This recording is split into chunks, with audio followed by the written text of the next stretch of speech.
जिस शहर में हम पले बड़े होते हैं, वहाँ की यादें हमारे मन मस्तिष्क में ऐसे समाई होती हैं जैसे गुलाब में उसकी खुशबू।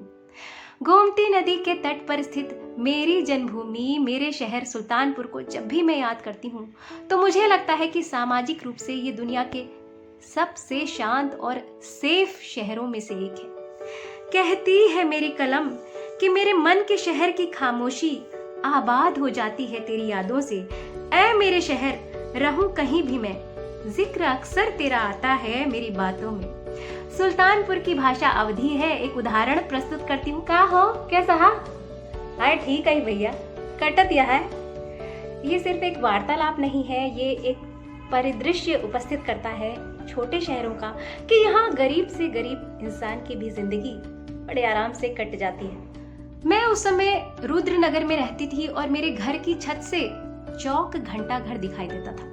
इस शहर के चौक की एक खास बात है कि ये चारों तरफ से शहर के बहुत इजीली एक्सेसिबल है और उस समय ये उतना कंजेस्टेड भी नहीं था। यहाँ पर रहती थी मेरी बेस्ट फ्रेंड रेखा अग्रवाल और होता कुछ ये था। हेलो रेखा, हम तुम्हारे घर आ जाएं? अच्छा 15 मिनट में आ रहे हैं। मम्मी हम रेखा घर जा रहे हैं, शाम को आएंगे 5 बजे। हम मिलते थे, घंटों बतियाते थे दुनिया भर की, और आज वो जहां भी हैं हम दुनिया के हर सीक्रेट को एक दूसरे से शेयर करने का जज्बा रखते हैं। 5th स्टैंडर्ड में मैं शिफ्ट हो गई गोलाघाट और हमारे बोर्ड के एग्जाम चल रहे थे 12th के। मुझे याद है पास ही रहती थी मेरी फ्रेंड सविता कनौडिया। इंग्लिश का पेपर था अगले दिन, उसका फोन आया, सोनिया पढ़ने में मन नहीं लग रहा है, तुम्हारे पास आ जाऊं, साथ में पढ़ाई हो जाएगी। मैंने कहा आ जाओ देखते हैं। वो आई, सुबह 10 से शाम को 6 बजे तक हमने ब्रेक ले लेकर पढ़ाई करी और हमारा साथ में ऐसा मन लगा कि फिर बाकी सारे सब्जेक्ट की पढ़ाई भी हमने साथ करी और हम दोनों के मार्क्स बहुत अच्छे आए। हमारे घर के पास ही थी गोमती नदी, जहां सुबह सवेरे हम दोनों अक्सर प्रातः भ्रमण के लिए जाया करते थे। मेरे एकेडमिक्स के शुरुआती 10 साल यानी 8th स्टैंडर्ड तक की पढ़ाई हुई Stella marriage convent high school में। इस स्कूल ने मेरे कॉन्फिडेंस को मजबूती दी, मेरी नींव को बहुत मजबूत बनाया, क्योंकि यहाँ पर एक्स्ट्रा करिकुलर एक्टिविटीज बहुत होती थी। स्टेज परफॉर्मेंसेस, चाहे वो डिबेट हो, ड्रामा हो, मैं हर में पार्टिसिपेट करती थी और यही वजह है कि आज मैं अपनी बात बड़ी आसानी से कहीं भी किसी भी के सामने कह लेती हूँ। मेरे प्यारे मायके से मेरे इंटरमीडिएट कॉलेज का कैंपस दिखाई देता था और जब फर्स्ट बेल रिंग होती थी तो मैं घर से निकलती थी और बस 2 मिनट में कॉलेज पहुंच जाती थी।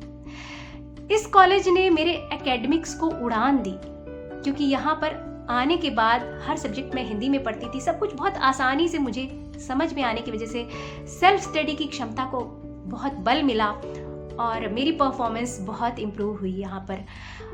इतनी कि मैंने 10th स्टैंडर्ड में डिस्ट्रिक्ट में आर्ट स्ट्रीम में हाईएस्ट मार्क्स स्कोर किए थे। मेरी डिग्री कॉलेज की पढ़ाई हुई Kamla Nehru institute of physical and social sciences से, जो कि शहर के बाहरी छोर पर था और गोमती नदी के पुल को हमें क्रॉस करके जाना पड़ता था। करीब 3 किलोमीटर पीछे से मेरी फ्रेंड्स प्रतिमा सिंह और रंजना मिश्रा आती थी साइकिल से और हम तीनों साथ निकलते थे। हरा भरा रास्ता यूं ही मिनटों में पार हो जाता था।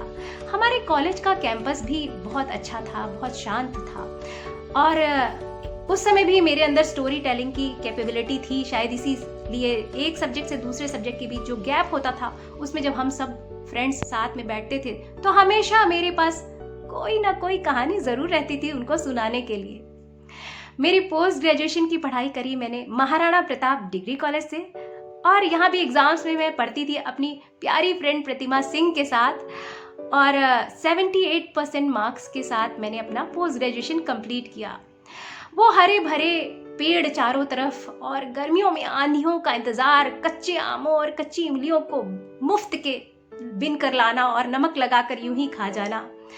हर खेल हमने सड़क पर निकलकर खेला है, पोशंपा से लेकर आइस पाइस, इखट दुखट और कभी कभी गुल्ली डंडा भी। और शायद इसी उन्मुक्त अपब्रिंगिंग का परिणाम है कि आज मेरी सारी फ्रेंड्स जहां भी हैं वो बहुत खुश हैं, बहुत अच्छा कर रही हैं। मैं हूँ सोनिया अग्रवाल, तो मेरे प्यारे शहर की मेरी ये यादें आपको अच्छी लगी हो तो इस वीडियो को लाइक करिएगा, शेयर करिएगा और चैनल को सब्सक्राइब ज़रूर करिएगा।